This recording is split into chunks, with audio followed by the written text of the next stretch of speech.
with some alternative to traditional punishments and timeouts.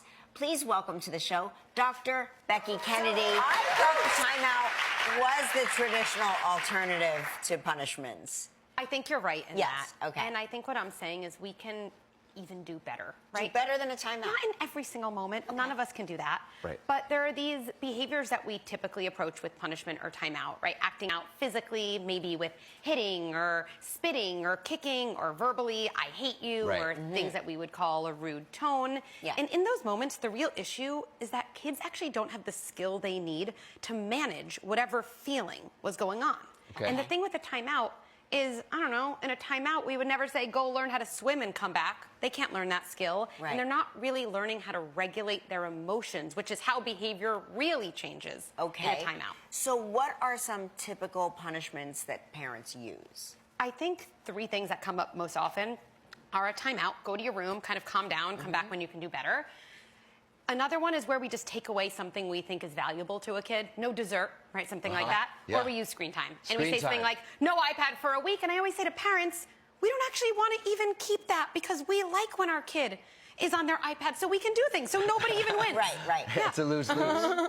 But parents think it works, right? They do think it works. Well, why doesn't it? So I think we have to unpack the idea of working. I do. And for me, what it means for something to work is, am I actually giving my kids the skills they need to be an effective adult and to change their behavior?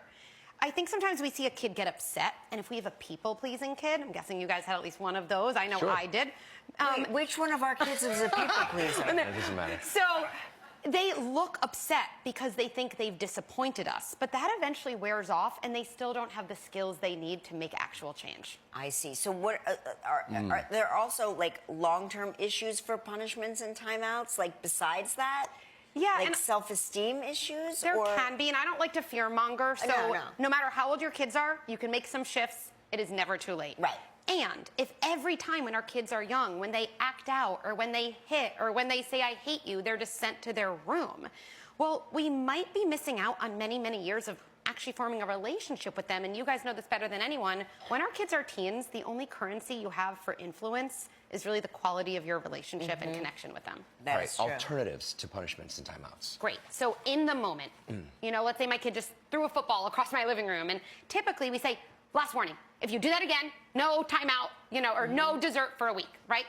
Instead, step 1, actually embody your authority, which means, hey, it's looking like you're having a hard time seeing that ball and not throwing that ball. I'm taking the ball. Not because my kid is a bad kid, just because I'm not going to let them do the bad behavior again. And then connect to the good kid underneath.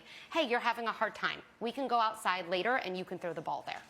Great. That's great advice. Yes. I mean, it seems so So simple. get to find out what the problem is. Yes. Well, we really appreciate you being here. I wish we had more time for this segment. Go to our website, livewithkellyandmark.com, to learn more about Dr. Becky Kennedy's Good Inside Workshop, which takes place tomorrow. Oh,